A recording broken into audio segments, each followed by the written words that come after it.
quotidien Fraternité Matin qui fait une synthèse du dernier Conseil des ministres. Mariage, succession, minorité et filiation, 4 projets de loi pour protéger la femme et les mineurs. Et le journal de revenir sur l'affaire d'expulsion de Kémy Séba en donnant la parole à Sidi Touré qui dit « On lui a demandé de retourner chez lui pour éviter des troubles à l'ordre public ».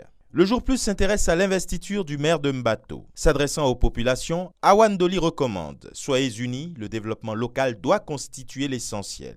La reconnaissance du maire à Alassane Ouattara. Ouattara, mais cette fois-ci avec Bédier en manchette de l'intelligent d'Abidjan. Rédacteur en chef de la semaine, le journaliste fils de Bédier et député Zié Daouda Koulibaly Peweleyan dit tout. Il explique pourquoi il s'engage aux côtés de Duncan, prépare un livre sur la portée sociale de l'oufouettisme. Et toujours en Côte d'Ivoire, le sursaut nous annonce que Gbagbo refuse de décrocher les appels de Simone. Le journal livre des confidences sur le couple.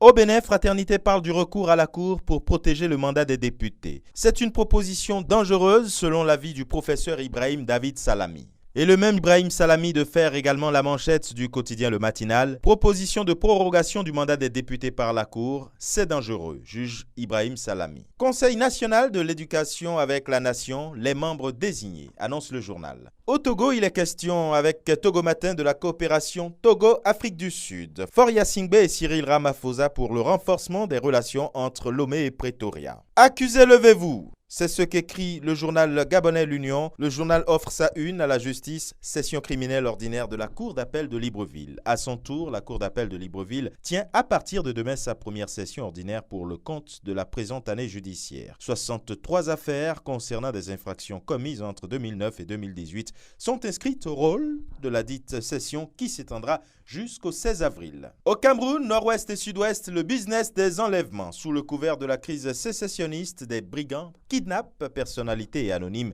et exigent des rançons. L'analyse d'un géostratège sur un phénomène qui se banalise. Sommet Russie-Afrique en manchette de Cameroun Tribune, Paul Biya invité. L'information au sujet de la rencontre inédite d'octobre prochain a été relevée hier par l'ambassadeur Anatoly Bachkin au terme de l'audience que lui a accordée le président de la République. Des sujets d'intérêt commun et un échange de vues sur les questions d'actualité internationale étaient au menu. On lit avec Le Jour. Affaire Maurice Kamto et compagnie, un avocat fait le point. Maître Méli revient sur la dernière audience qui a eu lieu mardi et précise les critiques formulées à l'encontre de la procédure en cours. Et pour finir, destination le Maroc avec le quotidien chérifien Le Matin, arrivé au Maroc sur invitation de Sa Majesté le roi Mohamed VI, le roi Abdallah II de Jordanie pour une visite de travail et d'amitié.